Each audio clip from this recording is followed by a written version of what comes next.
Hey, thank y'all so much for tuning in on this week's episode. Man, these old rappers out here running their mouth on platforms, ain't they? And don't try your father.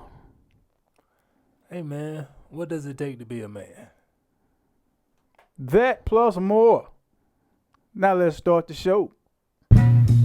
Não levo nem saudade dele. Não levo nem saudade dele. Depois que outro alguém eu encontrei.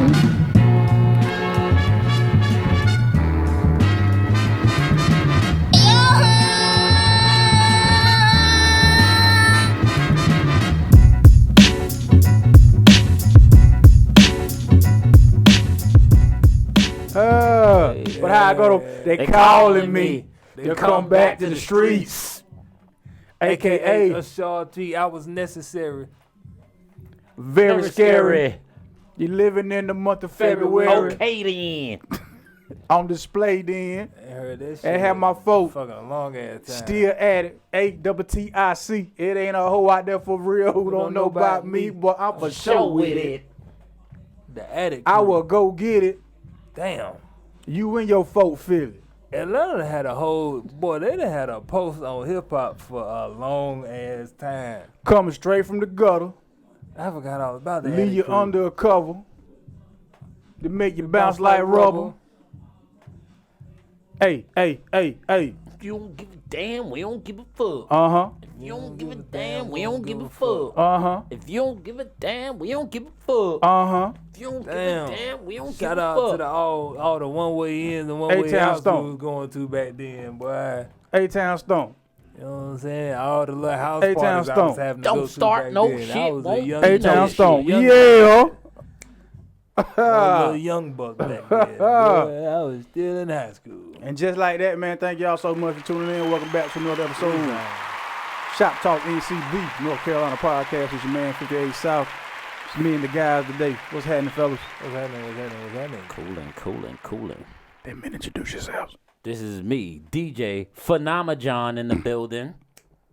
What's happening? It is comedian B Mac as always. What's happening? Hey, shout out to the homie Low, man. She's doing a table read Low. for part 2 of the movie Heaven that she was in. And on Amazon, it's on Amazon. Y'all go check it out. Yeah, the link is in the description, man. Please go support Low and the rest of the cast. In the movie, she's on the big screen. On the big screen. She on the big screen. On the big screen. Hey. Getting naked. Oh, I wasn't even gonna do all that. I was gonna just Yeah, tell y'all to go watch it. Be showing her ass again, probably. Shout out to Low. All right. Rip the Band-Aid off, man. Fellas. Biggest fears as a man. And what I mean by this, gentlemen, is you can attack this from a plethora of ways. Yes, I've been the thesaurus. Plethora, many, a bunch. So, few. what I had in mind when I came up with the question was like your biggest fears as a man on marriage, kids, money, household, and if those things changed as you progressed in different stages of your life. Like, and just so everybody's not confused, from I guess we all around the same age, so I guess we'll use 13 as the beginning barometer of manhood. Some people hit puberty before then, no big deal, but That's fair. from 13 to like 16, then from 18 to 21, you know what I mean? Those are the way. That's the way I was breaking it down when I thought about it. So what's your biggest fears when it comes to marriage? You can hey if you feel comfortable answering all of them, cool. But whichever one you think, or if it's something that I didn't mention that you want to mention, that's cool also. But all right, but I want you said, but what was it? Marriage, Oh yes, sir. kids, and- Marriage, kids, money, household. Oh, okay, gotcha. Yeah, G. All right. Well, I mean, I know for me, being out in the world is when I consider myself being a man. Like once you out the nest.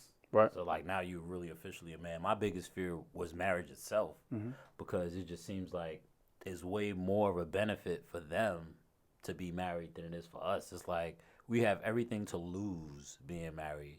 not as much to gain as the woman, where they could not be married, and then we just lost everything we worked for. So that was one of my biggest fears before I became a real adult, was just to be married in general, because I will meet that person. I'm like, man, I'm really willing to lose it all just for her, because in my mind she's the one.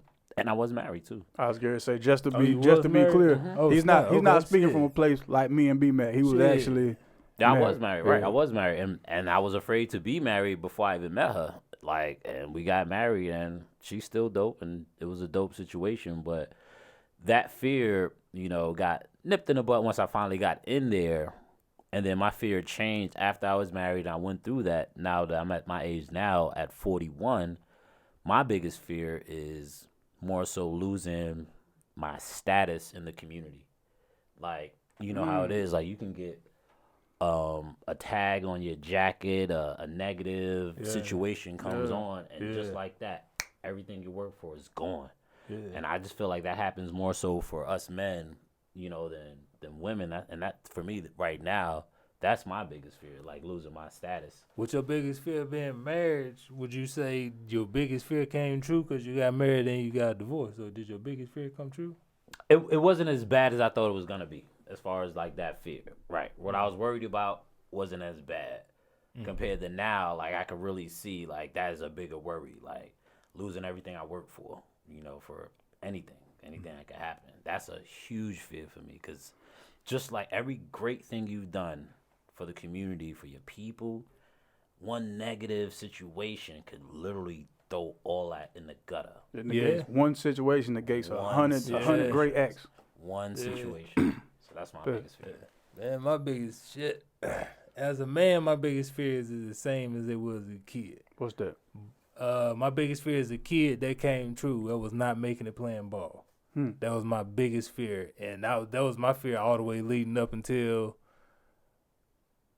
I realized that it wasn't going to work. I was 20. I just turned 21 and got passed up by the Braves. I went up there and had a workout, but I was hurt doing the fucking workout. That's when I was like, fuck, my biggest fears come true. Because I'm like, I don't know what the fuck life out the ball is. Like, I've never known anything outside of it. As a kid, I wasn't into nothing but basketball and baseball. That was it. So I was like I didn't learn shit. Like, I wasn't in school to do school. I'm in school to I can play ball. Right. So my biggest fear of not making it, that came true. My biggest fear as a man is not being able to have the type of success or financial success and being able to do the things that making it playing ball would have been able to allow me to do. Like the investing and the giving back and stuff like that. Like having like school drives and toy drives, giving back to my high school, my old neighborhood growing up, having different businesses and stuff like that. And like TV and going on tour, like doing now is like having shows, my own tour and all that stuff and going on TV. So that stuff that's my biggest reason now. None of that coming to fruition. Well, all those things you mentioned, you can still do as a stand-up comedian. Yeah, that's what I'm saying. Now, like, it's my biggest fear now would be not being able to do that, like, via stand-up. I'm sorry. Got you. My fault. Yeah, my so fault, like, my it fault, was my fault. like being able to. I wanted to do all of those things with, like, I was gonna be playing baseball, but like off of baseball, like I would have been able to do all of that. So now it's like, now through stand-up it not happening, I still not being able to do all that other stuff. Like, that's the biggest fear now. Okay. So for me, during the teenage years or whatever, the biggest fear as a man was to not be considered a man, if that make any sense. So what I mean by that is Make a whole lot of sense. doing things that, and this, it sounds stupid when you get old, but doing things that people your age and that we all didn't know no damn better was considered man shit.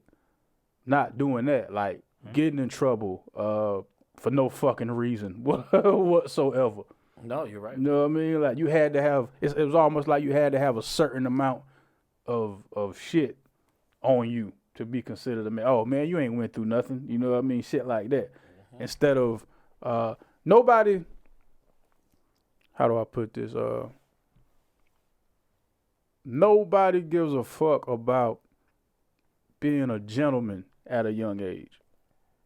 But what they consider man shit is Getting a lot of hoes. disruption and disorderly shit. If that makes any sense to you, like you have to have went out to the club, got into a fight, or got kind of locked up, or got into some kind of bullshit trouble. Okay, so I'm thinking different because for me the man shit was different. Okay. What's up? Talk to me. It was not doing that. Like you a man is just been stand up, like you taking care of responsibilities and you taking accountability for whatever you. But let me ask you, you got that from who? People your age? That was the people I was just around. That was from older cats. No, but see, for me, mind you, remember when I said that whole bullshit part, I said people my age who we ain't even know no better.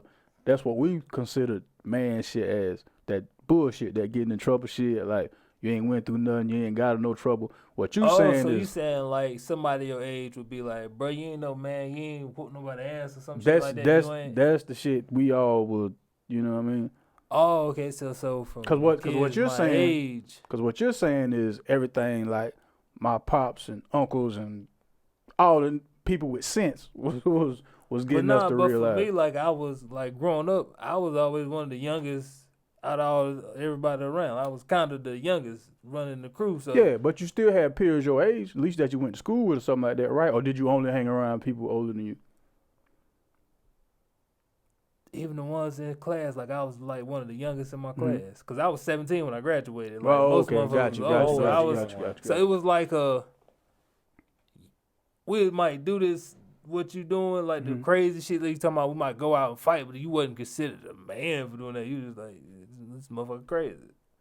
Like you more so like watch out for him, but it wasn't like it make him a man. That was like for us, it was like, you fucking.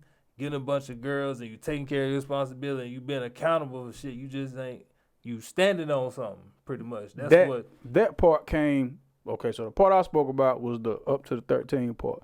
Now 16 to the 18, that's when that part you talking about came along for us. Oh no, I from my me going back with my mindset now, I would say that was from the time I was, cause see, but I moved in about, I was probably like in first grade, so I'm gonna say probably like 6 going up. Like I can have that like recollection of like that type of stuff being instilled and shit. But like niggas was still into the wild shit, like the fighting and all of that. But it was like this ain't getting you. It's just this more so street credit versus that's a man or whatever. You a stand up guy. No. Did y'all look at people weird? Not to cut you off, but did y'all look at people weird who didn't wasn't getting no women, wasn't fighting, like they was just doing the one little thing, like maybe just everybody was trying to do that. I feel like the kids, like the ones that wasn't like trying to do that, they was into the books and they was into the schools, or they just wasn't them. They wasn't looked down unless I was like, you might be a little you might be a little weak, a little poo-put little boy. He ain't as tough or whatever. And that was exactly my question. It might be looked at as not as tough, but so we saying the same. Still we cool, saying the same thing, just in different groups then. Cause what you saying the same shit they were saying, except y'all was not y'all, but you, I don't know y'all. You was still in a different subgroup of the same shit. Yeah, so it's more so like for us, I guess it was for me, then it would have been like what you saying would be being a man from your generation. For us, it'd be like you ain't tough. Now, but mind you, now I want to make this perfectly clear to everybody who listening and watching. No adults told us this shit. Yeah. Right. We're talking amongst us and our peers. If you was like back when we was that age. So I would just equate it to being tough then versus being a man. I would just say tough. Yeah, same shit. And what they perceived as tough sometimes was dumb shit, because they like want you to incite certain shit for no reason. Just to prove that you were, you know what I mean? Yeah. Definitely went through that, yeah. Like, and and again, that was from the 13 to the 16, because from 16 to 18, now is how many females you got. Ain't nobody giving a fuck about that other shit now. Now you supposed to be out here getting, you know what I mean, getting dick wet. Now going to what you said now, for me, it was shit. That shit led all the way. It was both at one point, because it was like me. I ain't like confrontation, but it was like, nigga, all right, if we gotta do this shit, all right. So at one point, it was like the niggas in the neighborhood, like the road the bus shit, they was like, man, we know you ain't for that. Cause I'm the only one with a daddy. Like in the house, like nigga, I got consequences to some. I can't just fight for no goddamn reason. You niggas can't. I got a nigga that whoop my ass at home. You niggas is dealing with y'all mamas. Shout out to everybody, and, including myself that grew up with their pops, man. Yeah. There are people who did that. I had goddamn cuss. I had to think about it before. I'm like, man, I want to fuck you niggas up, but I ain't trying to fight this nigga. Yeah, like I can't. So sometimes like niggas like try to start shit with me on the bus and shit. And I'm like, it was one time though. It was like, you know what? Fuck this shit, goddamn it. Nigga show how crazy I goddamn was. Motherfucker like, all right, we realize you will. That's what neighborhood niggas like, all right, y'all, this Bernard, Bill Bernard. He just, I was just literally, I'm trying to get the fuck out of this shit. I was the only one where I'm like, nah, nigga, that shit we was talking about in middle school and fucking 5th and 6th grade, like leaving this shit and playing about.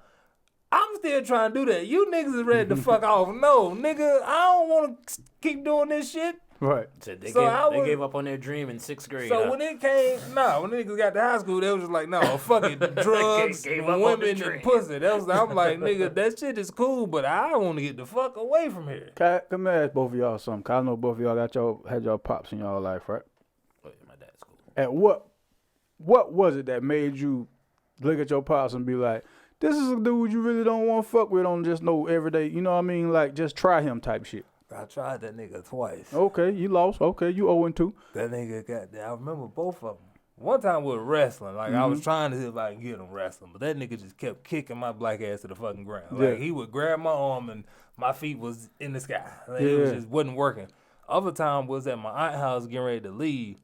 He was messing around. He was doing something. And I just turned around like halfway swung. That mother just drew up. It was like, boy, I kill you in front of everybody in here. And I don't care. And we got in the house. Got in the car on the way back. He was just said it again. Baby boy, don't you ever try me like that again. I can't beat this nigga. I mean, what put the battery in your back to make you think you can even try the nigga who shot you out his nuts? It was just that, look, I'm not confrontational, but if you keep on, like, man, leave me alone. So wait a minute. So you telling me the way you be talking shit and joking with people, your daddy did that to you and you got upset? Man, my daddy do that shit to this day. Nigga will not leave me the fuck alone. Nigga will not leave me the fuck alone. So that's where I get it from. That's what's up, Matt. Not Matt. And plus, like, a lot of kids fuck. was like doing our age when my pops like had to come to school or something. Them motherfuckers like, when I was like, yo, your dad look like Mike Tyson. Cause my daddy used to be like, was like, yo, your dad look like Mike Tyson. I'm like, nigga, cool dude. I met him, man. Yeah, cool, real cool gentleman, man. Leave him alone. Yeah. Right, you met my dad too, Yeah. man. Like, Oh man, whenever I meet people pops and they men or very few words and just hey, how you doing? Yeah, them the killers. I ain't want no. You ain't gotta talk much to fuck somebody up. When was it that you understood that you don't want to try your pop? No, I never did. Like, I think I almost did one time because he was mad at me about something I did wrong, and then I tried to bring up some old shit like, yeah, well, you left moms and all types of stuff. Yeah, I tried it. You didn't respect your job. You didn't respect your job. He just looked at me, and that put the fear of God in me. I was like, oh my God, he's about to rock off on me, like for real, like man to man rock off, like not father to son. Yeah. And so that was the only time I just felt the fear of God, but I was never brave enough to like physically ever try him because my dad was the type to beat us and then apologize. And like give us hugs after. No, why you shaking? Why you shaking? That's shit? the work. That feels worse than the beatings, though. I prefer shit. that. That's what I prefer. Don't say sorry to me, because now I'm recollecting my life now. Ass up and walked off. Man, it made it worse. The apologies made the beating so much worse, like so much worse. So I was like, yeah, don't try him. He said sorry when he beat you.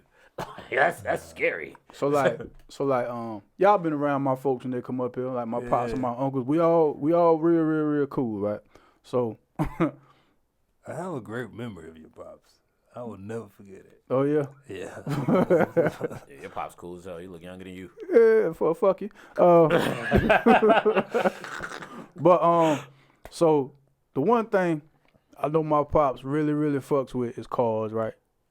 He don't mind working on anybody's car, this, that, and the third. But there's a couple instances. Like him and my uncle changed the transmission on my I had like an 87 Honda Accord, white joint. They changed that transmission in the yard back home, like when I say change transmission, I mean they took a chain and took the engine out, just them two motherfuckers, and put another one in. Then I was still, then after that, I was able to, drive back to school. Cool, whatever. So outside of that, Pops got in. It had to be my car. My car, drove it around just to hear the noises and see what was wrong with it, right? So he drove the car for about 20 minutes. 20 minutes driving the car, the shit's hot under the hood. Pops parked the car, opened the hood, and just start working on shit. Like, as soon as he popped, I said, you ain't gonna let that bitch cool off or nothing? Yeah, boy, ain't nothing wrong. This shit ain't hot. Huh? Yeah, that was one of them moments where I understood, like, so different. This man don't even feel like regular heat temperatures and shit like human beings. So, like, putting his hand around my throat ain't gonna be shit.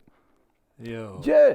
It's funny you talking about that, because I remember I was, in the 11th grade, I believe, and my boy Q, my pops was coming up to the school to pick me up from after basketball practice. My boy Q was like, nigga, you ain't never tried your pops? You tried that one time. Oh, Q got you fucked up. No, I said, Q, you wouldn't even try it. I said, hell no, I already did it. I'm like, nigga, you tripping like hell. You tripping. This nigga's like, man, I tried mine, shit, nigga. Yeah.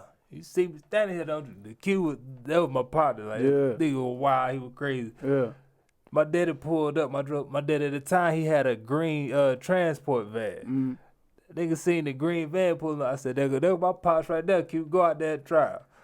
Q looked there, he's like, that's him in the van. My daddy was coming in the parking lot by the time. By the time he got to the front door of the gym, Q was like, man, you better not ever try that nigga, bitch. Like, yeah, nigga, my daddy opened the damn door. Like, he just had the door open. Like, hey, come on, get in. Nigga, he opened the passenger side door. No, the part of the that bitch slide open. Oh, yeah. He opened that. Like, from the drop, man, hell no. Q like, nigga, you better not ever try heavy that. Heavy as that damn door is. And nigga, not to squirt squirt. Not to skirt the question. As far as my biggest fear as a man, as an adult, it's not being able to be a productive and functional member of the community and my family. And what I mean by that is me not having a family to be able to be that functioning person. Because I just feel like you're really not any good to the greater good if you don't produce. You know what I mean? You gotta produce something. Yeah, so all our deepest fear as a man then will be rooted in the same. Yeah. Pretty much rooted in the same thing as not being able to produce. Yeah, which is like our job. Or like, provide. There you go. Produce and provide. That's our job, like in the world. That's what we're going out. Like, to be honest, like that's a pressure that females and children don't have to deal with as much as we do. Well, that's a pressure they shouldn't have to deal with. Yeah, which is females that have to deal with that. Which is fair. Pressure. But I mean, if that same female, that's because they chose the wrong nigga. That's all I was saying. No, seriously, that's not even like a game. That's what it is. The topic. I don't want to mean to jump forward. No, based off the music, like what we've been listening to, for as far as the song I told you about the Young Dro and they told them run out of time. For me, like that, I was listening to it, like that played into that fear because it spoke on that fear. It's like, damn, I really want to do this shit before I run out of time. It's like, and two, like, it's shit you want to do, like at this age that, okay, it ain't the same if you able to do it when you 50 years old or 55 or something. It's like, it ain't the same because like you can enjoy it better more. Like you may be able to do something more, like versus you can still go out and run on the beach and shit like that right now, perfectly fine. Well, you 75 or something, you being able to now do it, like, bro, you can't just do it and enjoy it like that. I will say this though, B-Mac. The fact that you made it to 75 and you had so many people that didn't make it, and that you're able to, even if you're crawling on that beach, there's a certain enjoyment in that too. The fact that you're there, like that is enjoyment that you can't fathom. That we made it to 75. Like, can you imagine you at 75? Yeah, I see what you're saying. Right. But I know what you're saying, though, physically to be able to. But and still, I wouldn't tell a young me, like, look forward to being a pops at 75 and no shit like that. And like, you know? or like, let's say, right. Like, what's one of your ultimate, like, way out there, far out there dreams? Like, dreams that you wanted to. Jane Seymour. Or I bet I put it like this. Let's say your dream was to be a hit actor. Like you wanted to be a hit actor. And you working your whole entire life. Like let's say you was in your 40s, now you 45, and you still trying to, but you ain't got there yet. Then all of a sudden it pops off at you 70 years old. Ladies and gentlemen, Morgan Freeman. Yeah, you 70 years old Right, now, got and that mean role. you finally now really in Hollywood move. You can't move around like how you would have done it. You ain't going. Sir, that's not the Morgan same. Freeman has a hoop earring. He does have a hoop earring. Living his. And Morgan different though, bro. Morgan I'm blood, that vampire fucking with blood you. different. I'm Bro. That is. That shit Nah, different. it was okay. This past week, Golden Globes. I'm really sorry, I forget the lady's name, man. She's an Asian lady. She's like 60, and she won a Golden Globe for her role in either a picture or a show. But they were talking about ageism in her, and then the fact that she actually, she got an award for the role. Damn, I wish I'd remember her name. But yeah, it goes along the same lines of what y'all talking about though. So I think like that, and that song played into their fear. So it was crazy that you was like, that's the question, because all week long, like I've literally been listening to that song like several times a day, and it was like that shit was playing into their fears, like and making me feel me like, yo, it's a lot. I just don't want to run out of time, dog. And it's a certain time I want to get it before then. Like I don't want to have it just get it that late in my damn life. What age did you start to get the urgency? Like what age did that fire just get lit up under you to be like, damn, I gotta make some shit shake? Man, that shit been there. Like before like it was with ball. Like I was trying to do everything to get there. Like there was nothing else but that. I done went through the mud trying to make that shit happen. So, and when I realized like that shit wasn't, it was like, okay, what the fuck is next? It was a deep ass fear. It's like, yo, I don't know what's next. I'm like, yo, I gotta get a job and I gotta make it that way. So it's like corporate America is like, my fear was like, that fire was like, yo, I find a way how to get this money, like, and shit, like, I can't, this shit ain't working, like, I gotta do something, so it was lit then. Okay. It's always been there, I would say. Phenomenal John. Same question. Yeah, you on this panel? Oh, what started the fire? So I was already an older brother for me. Okay. So when you're an older sibling, you already get born with responsibility you didn't ask for. Yeah, you the third parent automatically. Exactly. So that's what it was for me. I was the number one oldest sibling, the oldest grandson. Like, so in my mind, I always expected that I have to be somebody important.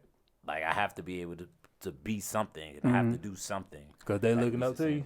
Yeah. Yeah, that's the main thing. And then the parents are expecting me to, hold them down. Like, so it was like an automatic born pressure, like born. How about you? When did it start for you? It's always been there. But okay, so it's always been there, but I was selfish as fuck up until probably late Thursday. Nah, but Thursday. But like late 20s, right? Cause I always kept saying shit like, hey, I'm straight. I got enough of everything, just take care of me. Woo doo doo woo. And that's the worst fucking attitude you can have if you want to be a productive member of a community and your family, is to just think about you. You know what I mean? And enough people in my family understand that ain't shit or nobody gonna change my mind except me. So they were just always like, yeah, that's just how the motherfucker gonna be. So wait, what do you mean? Like, give me a little bit more of an example. Like you was talking, you got enough just to take care of you. Like you was happy with just being able to take care of you. Like you didn't want to take care of nobody else. Right.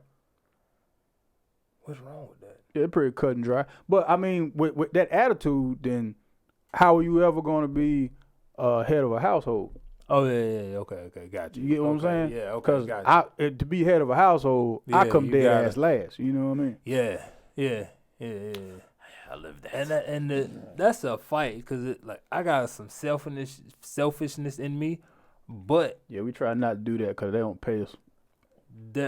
I think you gotta have, when you want something, you gotta have some selfishness to you. I don't know nobody. But so what you saying that? Explain to me the selfishness in wanting to start a family. Explain how that selfishness equates to wanting to start a family. Like how that selfishness is. How to use that? Start a family. You said you have to have that, like some aspect of it, right? So how does that equate to?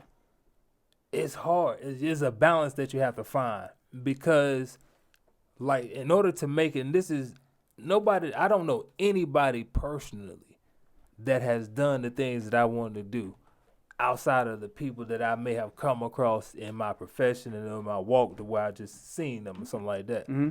So I've only seen them on TV listening to interviews of people that's done the things I want to do. And one thing is in common, they all said you're going to have to sacrifice something. Right. Like whether it's going to be time with your family, whether it's hanging out with friends, whether it's money or doing something you don't want to do, it's going to be something you got to sacrifice if you want something. Now, if your goal is just to be an average person working, you got your 9 to 5 and your family, it ain't much sacrifice that you probably have to do. I don't think that's true.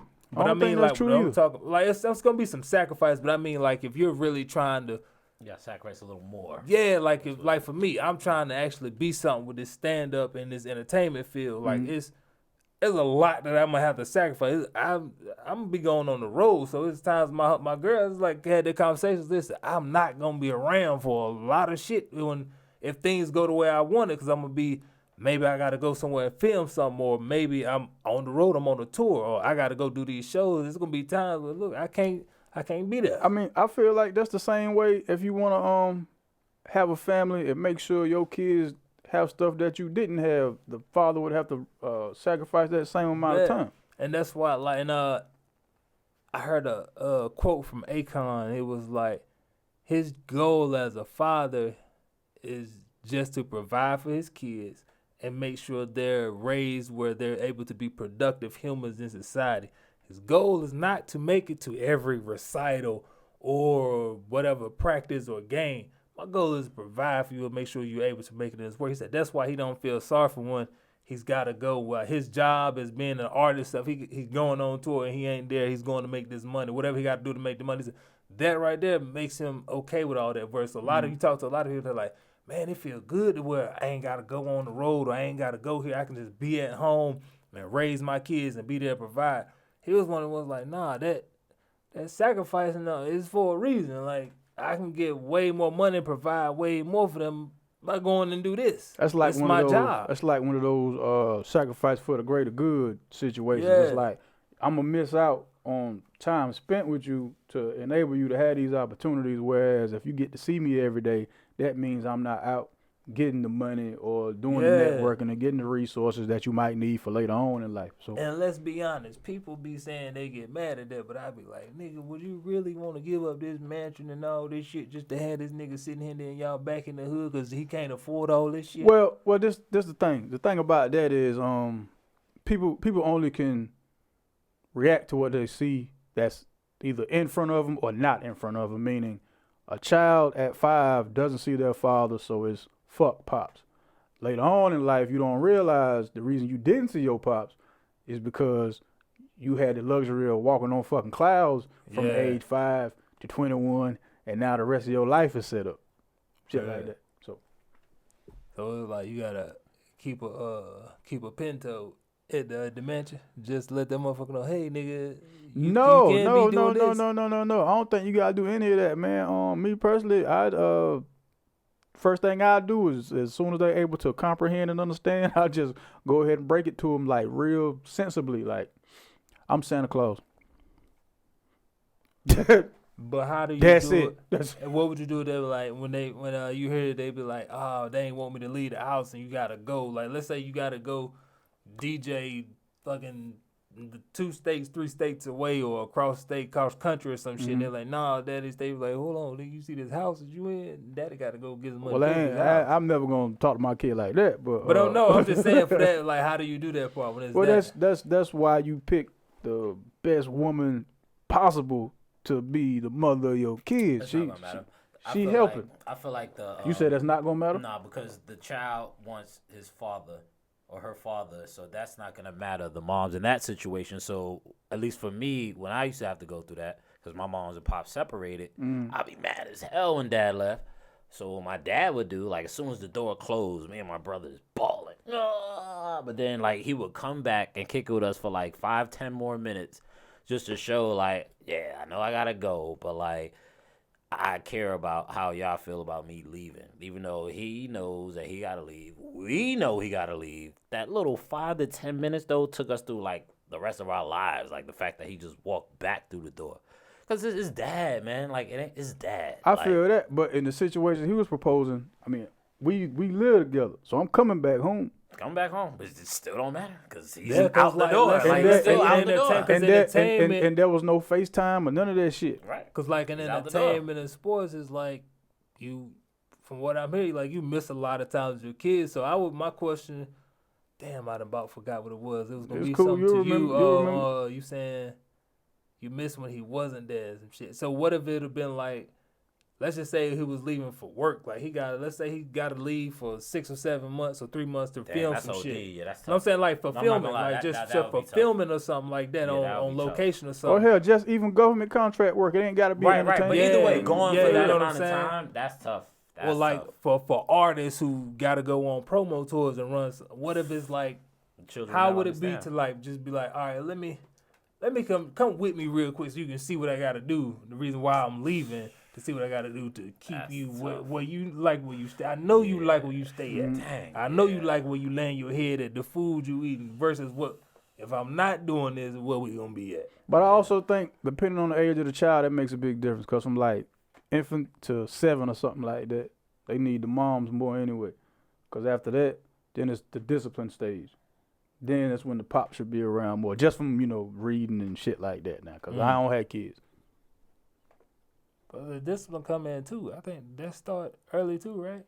Yeah, but it's As far as more the discipline? it's more the nurturing shit in the Yeah, beginning. it's a different type of discipline. Yeah. Especially for a man, boy. Right. It's that voice. They need to hear that bass in that Well, I guess a motherfucker. girl too, female too. Yeah.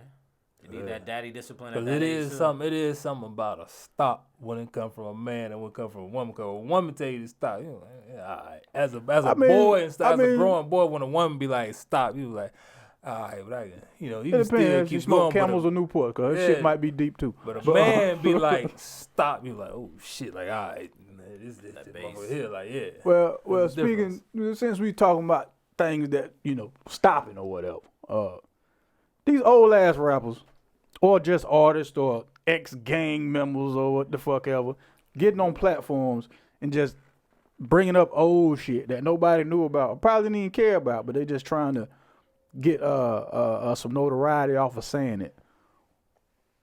How do y'all feel about it? Because Keith Murray was the first person I thought about when I came up with the topic, right? Because Keith Murray out here going pretty damn crazy, just telling shit that I don't even understand why he would be telling at this point. Yeah, that is not the most beautiful I thing. seen Uncle George smoke crack. Yeah, like come on, man.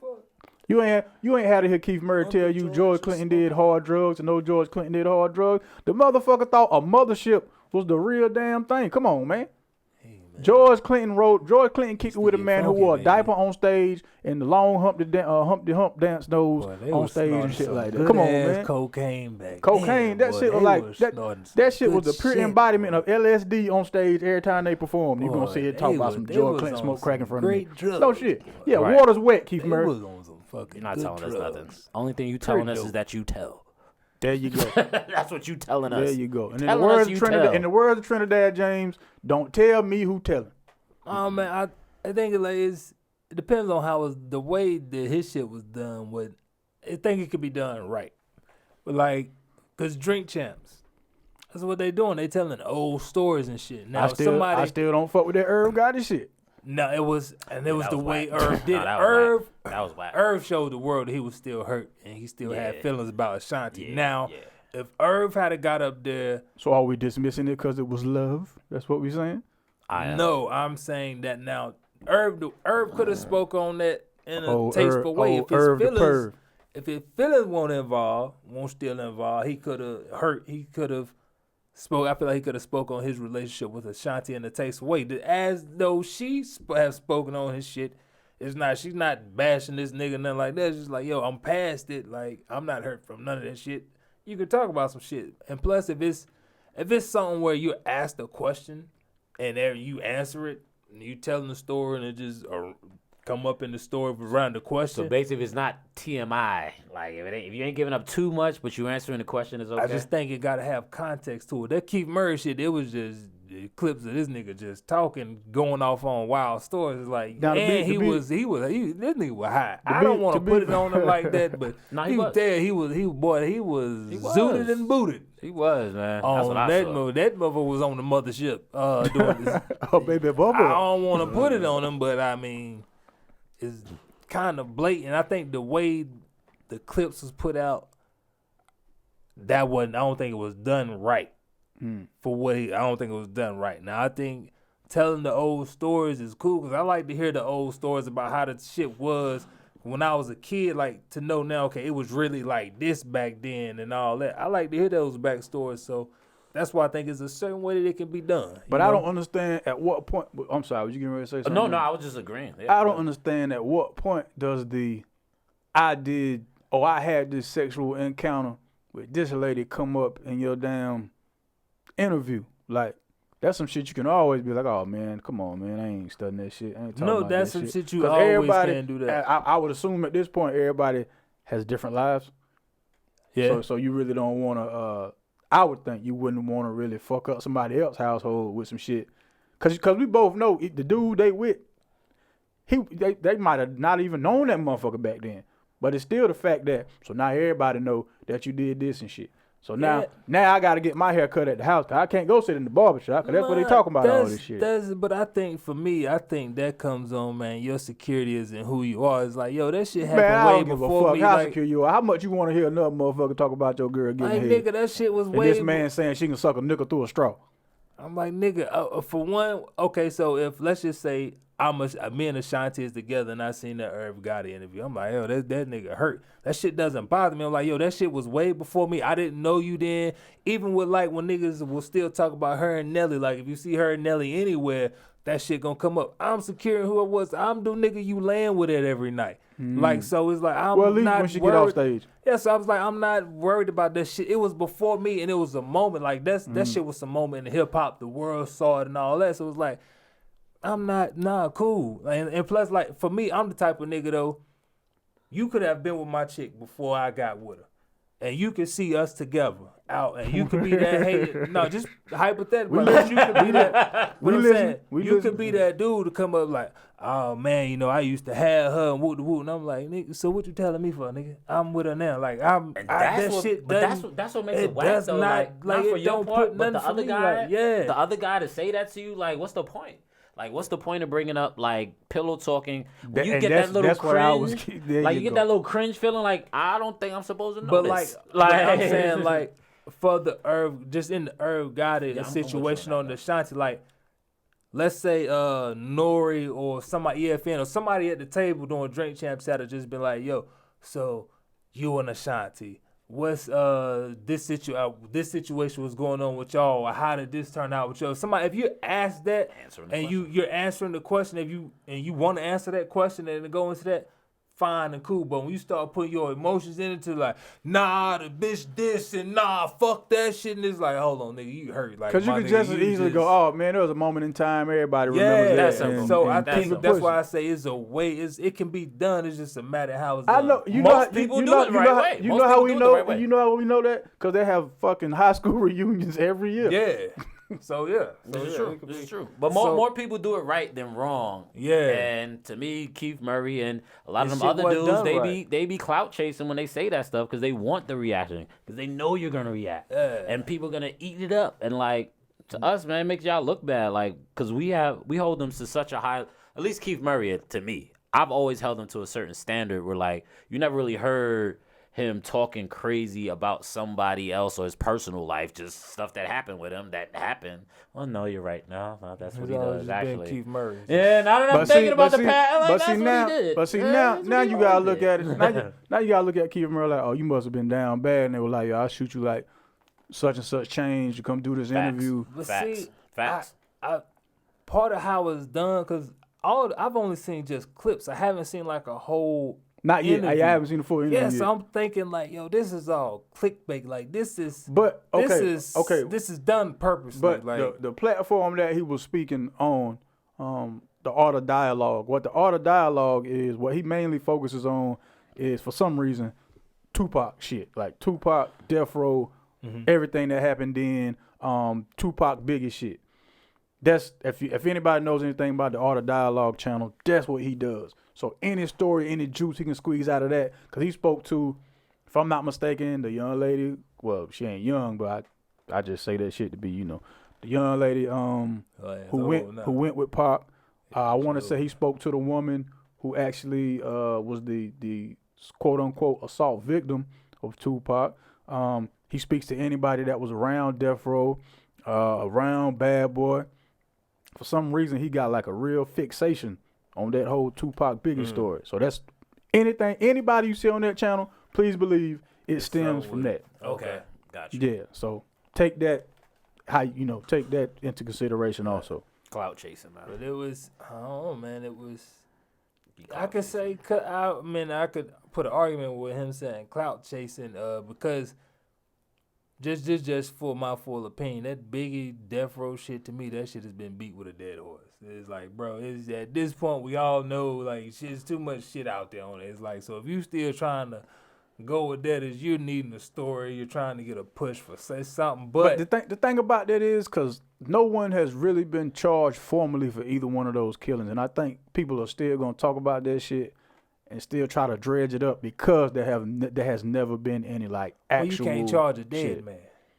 What you mean? Yeah, if the Can't person charge who a did dead it, man. if the person who did it ain't around. Yeah, that's to Conspiracy me theory? you're right. That just keeps the conspiracy shit going. That's fair. But if people that was Plus his allegedly- uncle's not dead. I'm saying, and if evidence That allegedly they said that. from everything that's been out there that I done seen over all these, however long them niggas been gone.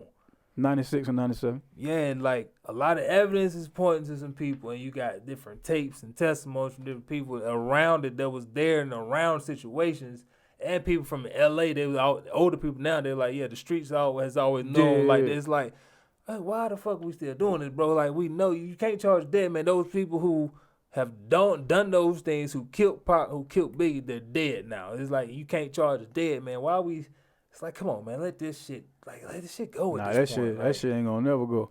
You gotta think about It's it. not bro. gonna ever those go. Were You those right. were the first two high-profile hip-hop murders. That shit ain't never going nowhere. Right, but I mean, like to try to just 'Cause- still riding the coattails. And you wanna know why they still gonna ride the coattails? Because people that were there and from that era are still alive. That's real. That's real. I'm so alive. The absence of evidence is not the evidence of absence.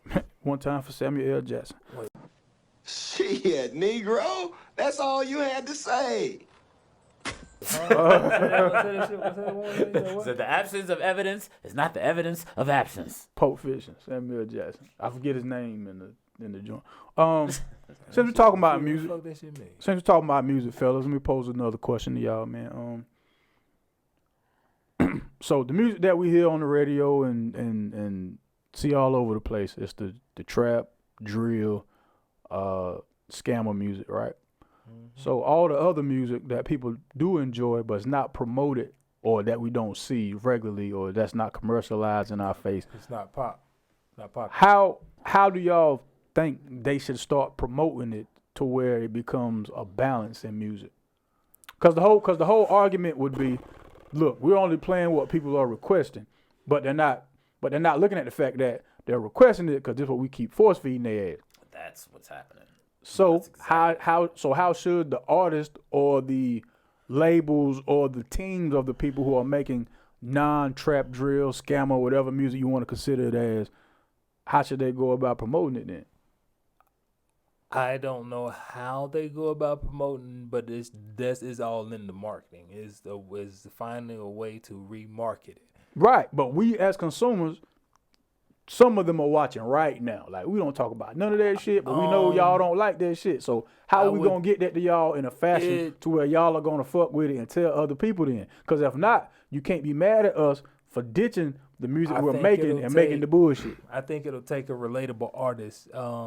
Kendrick still here? What I mean to do it like the way Kanye switched it up when he went against 50. Like, because if you look at the way hip-hop is gone, like it was that gangster rap and shit. But when Kanye went against 50 and he outsold him, Kanye introduced a whole nother. It's like, nah, this this other rap That's finna that shine. the emo shit. Yeah, it's fuck that gangster shit. It's pushed that gangster rap out to an extent during that time. I think it takes a person like that's willing to challenge it and that's good enough, I would say, to challenge that force field to come out like that. J. Cole can do it. I think Kendrick can do it, but I don't think they want to be that. But I think they're so solidified because they take 2 and 3. They can't do it. Yeah, that's what I'm saying. I don't think they can do it now. Gone. Yeah, they take 2 and 3. Shout out to his live concert in Paris. I seen that shit on Amazon. That shit. What I mean by if they can do it, I mean like if they were just coming out now, like they had that grind, like they ain't take 2 and 3 years to put out a fucking album how they do now. Like if they were in that young stages of that career, that tight, good as they are, I think they could, you know what I'm saying, sway that to where it becomes. Because when they came out, to be fair, during that era, I consider that the blog rap era because that's when, you know, the Nah Rights and Rap Radars and it was a couple other 2 Dope Boys. There's a lot of publications, online publications that will download music. Dat Piff was real popular. Live mixtapes. My mixtapes. There's a bunch of other ones. Everybody, you know, y'all around my age, y'all know what I'm talking about. But how that went left, or not even left, those artists, when they gained their cult following, they just all went in their separate corners. Yeah, and were like, yo, that's what they did. Because that's literally what I was about to say. It would have to be the only way is that everybody has to focus on one.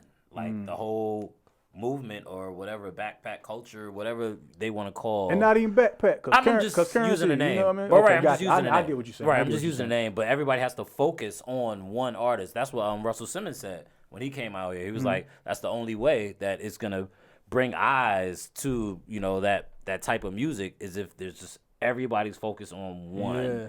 Like, that's going to take a lot of dollars. With the way music is now, I think it'll take a lot of dollars. And that's not the thing. It's not going to take a lot of dollars. Because think about it. The shit that jumps right now, it's not fueled by money. It's fueled by who sees it, when they see it, and how they see it.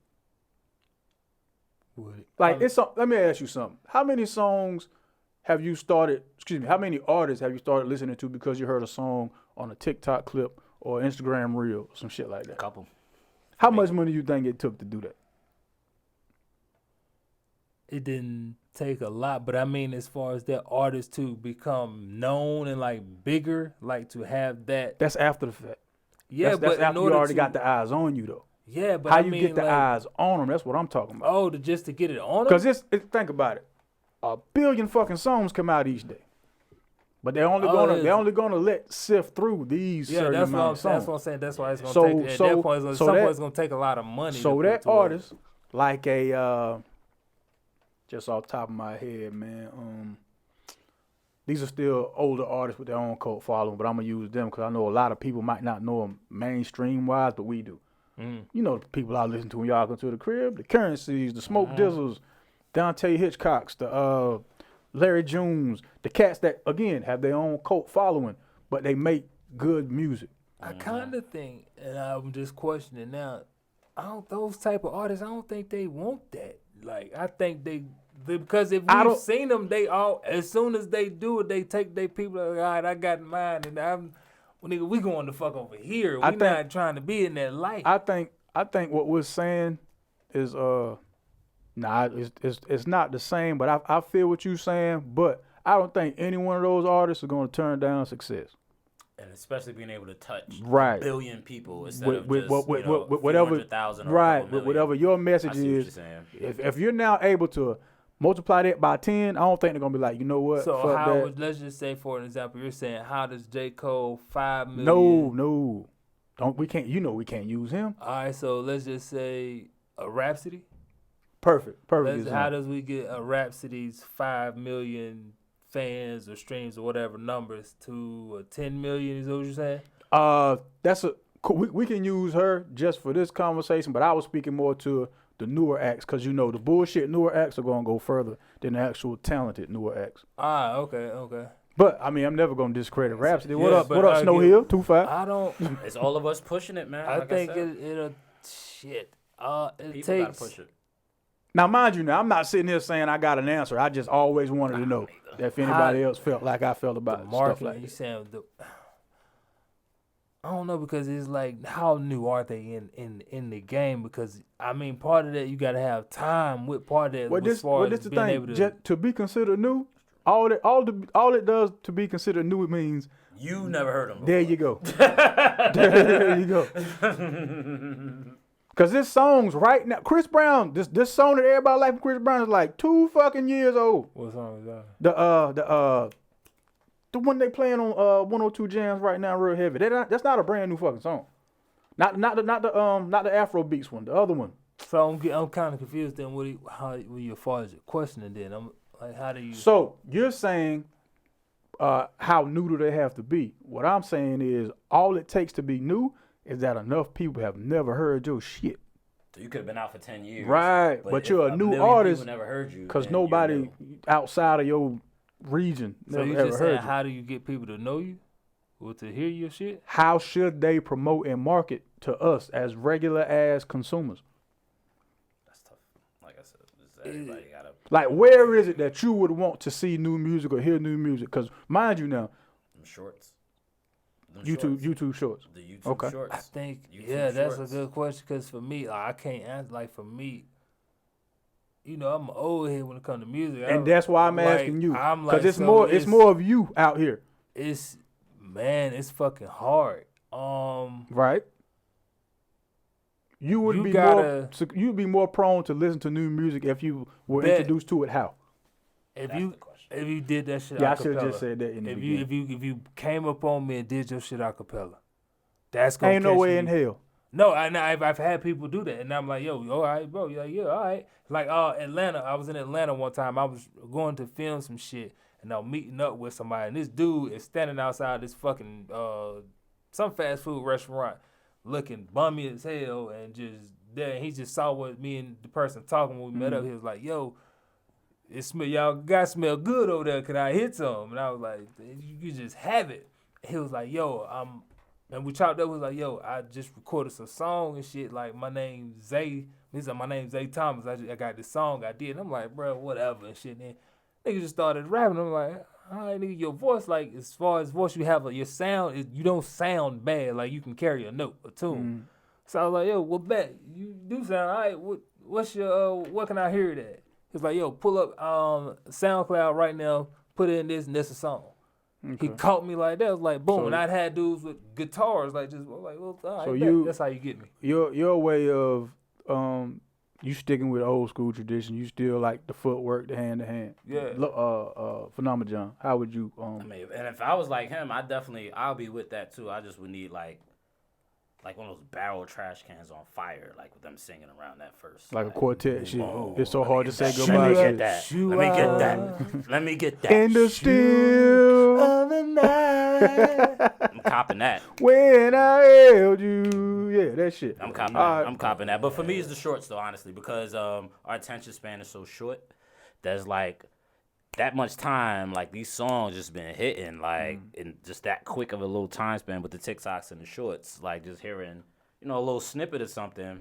Like that's what's been getting me with a lot of stuff. Like, and I'm on my Brazilian, like Yeah. that. So now the stuff that I've been putting you onto, that whole wave of music, Yeah. they've been on the shorts and the TikToks now. So now their music is trending, the stuff that I've been talking to you about. So, like, it's the same thing. It's happening for them. Now, like, the world is starting to know about the Brazilian music, the favela, like, now, because of the shorts. And that's the Brazilian hood shit. Yeah, I would go like you say. So you need social media. They would need social media, whatever is. But specifically the shorts. Yeah. I'm telling you, that's specifically what that does. It gives you this much time, just give you a little tease of the song to make you want to hear more. Like, oh, what else is it? What else is it? I'm old school. For me, just walk up and just catch me off guard with your shit, bro. Just like start rap, like how King Mo did when we sat down. But that was different. We were at an actual music festival. Yeah, but it was like we wasn't at a before- gas station. Right, but no, when we was just talking with it, I'm just like, you. For me, he just talking. You just talking about your music and shit. I'm just like, bro, you just like anybody else. All right, I'm not really. I'm not gonna go just because you telling me about it. I'm not finna do that. When he just started rapping, I was like, oh shit, no, you. Okay, No, he did. I no, think you, he was like, let me spit something for y'all. And he sat Yes, down. and I'm like, And he went oh in. no, okay, yeah. So now Shout you out- got shout me. out King yeah, Mo. so shout out to Shout out King Mo. King Mo. So He's like, fire. Snap back. that's what I mean. Like, Download when you that. do that, that's He's what I'm fire. like, oh no, okay, shit, no, you for real with it, like, boom, okay, because you just telling me about it and shit. I'm like, yeah, everybody talking about some shit. Everybody got some shit to say. Like, but if you like, no, this nigga, boom, like. I'm just giving Or you the just product let me, right in your face. just like, no, let me just sing this for you, cause Give you the product. I done been there. They was like, no, just let me sing for you. It was like, oh no, Gotcha, you can really, gotcha. all right. For me, whatever vein of music that you're making, because we all know there's different subsets of music. Yeah, absolutely. Try to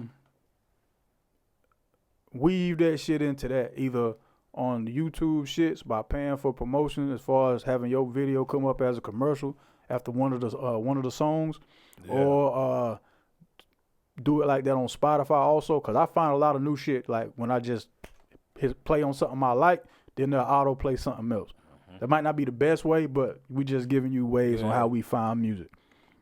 Jump on whatever platform you can jump on to promote it, jump on it. And for me, like, when you jump on it, show them the work. Like, if you rap, like Chemo, like, he got me where the nigga started. He actually speaks like, I got some bars for you here. Like, my music is dope. Here's some bars right here. That's what, like, I would say that. If you could sing, like, every time when we interview the artists, I'd be like, yo, are you singing? Like, let me hear something. Like, let me get a little something, because that's what's gonna make me believe you. That's what's gonna make it believable, because that makes me be like, okay, you just doing this, or like, oh no, you really got something right here. And if you, I'm the type of person where I'm old school, bro. It's talent. Like, if the talent is there, I'm like, I will push the talent versus I'm just not in it, because the talent for me, I think that's the long run. You're just trying to get a quick flip.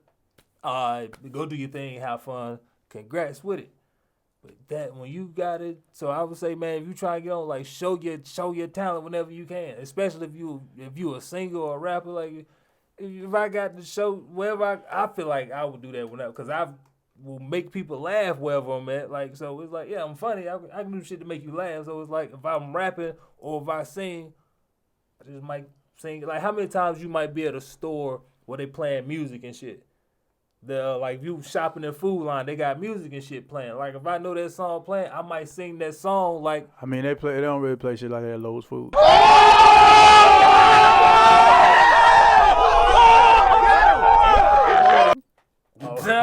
my bad. Well, you know, in the food lines, you know what I'm saying, in the Walmarts, you know, they might Not at the Publix. Yeah, shout out Lowe's Food. But, like, you know, you doing shout out no security at the front door. But how many times, though, you be in public somewhere where a tune, a song, somebody come to your head, you might start rapping or singing it, you know what I'm saying? If you can actually rap or sing, like, especially if you can sing, why not sing it? You know what I'm saying? Let people hear it. Or something like that. Look here. Speaking of showing and proving, it's NFL playoff weekend, man. Let's get this money, boy. Oh, I gotta get that money. Yes, sir. Come on, put some more money in my pocket. Let's dig, yeah. Who you got? Who you need to perform for you this weekend? I need the Giants. Nope. Not the Giants. I'm sorry. Today we gotta go by today. That's dirty. Well, today I need Today's Jaguars and Chargers. And the 49ers and Seahawks. Seattle, yeah. I need 49ers field goal kicker to hit 2 field goals. Robbie Gould. I need him to hit 2 field goals. He's on my fantasy team. I need their punter to give me 4 punts. I need them to go 3 and out. So you mean you need the San Francisco 49ers offense to suck at least 4 times? That's what he's saying. Against the Seattle Seahawks defense. That's what he's saying. In San Francisco. I just need them to punt the ball. I need them 4 3 and outs. That's this it. shit about to be a rout. But look at it though. But look at it. 4 quarters though. You're not finna score that much. You're right. You gonna go. Motherfuckers about to get in field goal range every damn possession. I just need you to hit 2 or go for it. I need you to give me 2. But you need both. You need the punter and the field goal kicker to do their thing, right? Yeah. That's the side bets. Okay. Yeah, and then I need the Chargers. They play today. Yeah, they play tonight. They got the 8:15 game. Mm-hmm. I need 2 field goals. I just need 2 field goals. That's a more realistic. I need Justin Herbert keep his ass on 280 yards. I don't need him throwing for 280. I think that's possible too. That seems possible. Jacksonville's D is not whack. And I also need the Chargers give me 4 3 and outs. Punt that ball 4 times. You crazy? I was taking that. Homie. Yeah, I remember though. Last time I seen both of y'all. I was talking about the Jacksonville Jaguars. I was like, they all right? You was like, nah, they trash. They ain't about to do nothing. And then they won like 7 games in a row. Shut me right up. Their defense. That's what happened, though. That's like, yo, ain't they all right? I mean, it's a down year in the NFL, so it's like 3-4 teams tightened with up. losing records that had shots at winning their division. They didn't tighten up. They didn't tighten up. I think. But I like Jacksonville for the upset. Y'all see how like them I upset, hated being though? wrong and just went right to everybody sucks. So, Yeah, he did. Jacksonville. That's what happened. You think Jacksonville gonna beat? I like Chargers them with the tonight? upset. We talking about just tonight's game. Yeah, surprise. Well, this 49ers weekend, so we ain't gonna be here tomorrow. So Right. 49 is definitely gonna smoke Seattle, in my opinion. You got the Vikings beating your Giants. And I do have the Vikings beating my Giants. definitely. No, I mean, it's realistically, real. I mean, we overachieved. I had so Tampa Bay cool. beat my Panthers. I mean, it's Yeah. I mean, like, real. I'm a Who y'all realistic got fan. between Tampa Bay and the Cowboys? I got This Tom Brady. I hope the whole stadium, like, I got Tom Brady, man. people I need leave Tom the Brady stadium on the 'cause I ain't want to 275. say nothing fucked up. Because that's too. It's too. I don't like Tom Brady. I damn sure don't like the Cowboys. So either way, I got Tom Brady. But like The GOAT. you got like how they do it on the pounders and stuff on the show. Everybody gives a pick. Like, what's your pick? oh well, my pick is gonna be Tampa Bay. I'm going with Tampa Bay because Tampa Bay's in the NFC South, All right. and there's nothing worse than a winning Cowboys team because you just never hit the end of this shit. And the Cowboys don't win playoff games. I gotta go with Tampa. I gotta go with Tampa Bay too. But Because they got because Tom Brady, and Tom Brady God- better than Dak Prescott God at 52 loves years Tom old. Brady, man. I mean, TB. I've been Tampa saying Bay, that shit TB, for a long Tom time. Tuberculosis dog. 12. There's something about TB12, bro. TB12. God love Yeah. that man. That's He pulls it out for him. He You like, see no. it. He ain't about to lose this game. No, my son. Oh, you got this. No. It's too early No to talk weapon about. formed against you shall prosper. Tom Hold on, I Brady. ain't gonna go that far. He got Tom his Brady. divorced his supermodel wife. But She'll be back.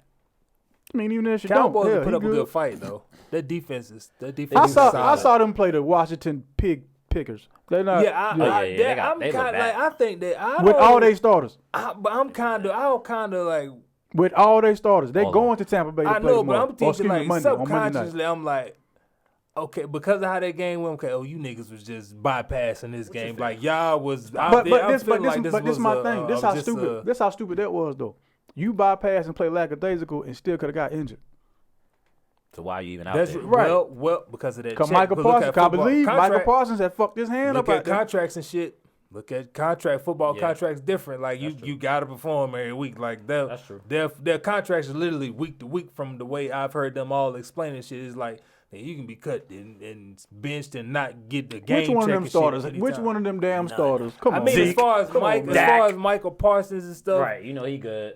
Freaking But as a coach too, you still want them out there just to stay Diggs. in rhythm or whatever. But What I rhythm? don't- I'm I watching can- y'all suck in the first half. Now I'm taking y'all out. Yep. Because the only reason they playing because I mean, that's- thinking the Giants might beat Philly. Not fucking happening. But that's just no. what I'm telling We care myself nothing to about get that them for that performance. So that defense, man. No. I'm not a Cowboy fan. That defense, bro, like y'all niggas, y'all better than that. Yeah, Like, yeah. Well, anyway, we'll see how it go. What y'all been watching on anything? Any of your streaming services, just regular TV, on your BMF. phone? That just came back out. That series, season 2 of BMF. Okay. That just started back, and I watched on Netflix this joint called Volcano. Okay. It's about people who literally it's in Hawaii, but they have it where you could go to this actual volcano. Like you can walk up tourism joints, and it only fire. before this happened, it only went off, erupted at nighttime. Every time it's been recorded, it only erupted at night. And there was a pattern of like, okay, erupted 6 months ago. Okay, from that point it was 3 months, and now this is the 3rd month, so it probably should be getting ready to erupt again. That shit erupted while people was touring on it, and like they had victims from it, like telling their stories. They had actual camera footage and shit from that day. It was crazy. That's why I don't want to visit no volcano. One cat on there, man. He went with his mom, his dad, and his sister. They were all standing up there at it when it erupted.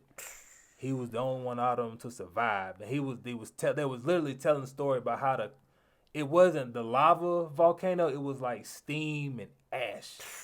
They was telling Like a hot spring? Oh, no, you said ash. Ain't no they was ash telling in they hot got the victims telling the story like I felt my skin burning off of me. I could feel my clothes.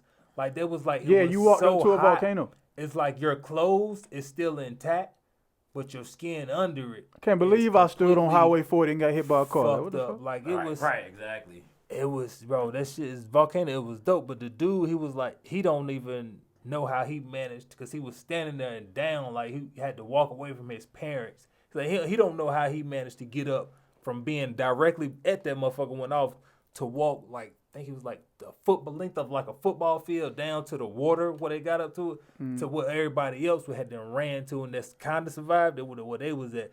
He was like, yo, he just remember getting up, he fell, he was like, I cannot die right now. Yeah, Volcano, y'all check that out. What is on Netflix? On Netflix. Netflix. All right. shit John, you got serious, anything? fire.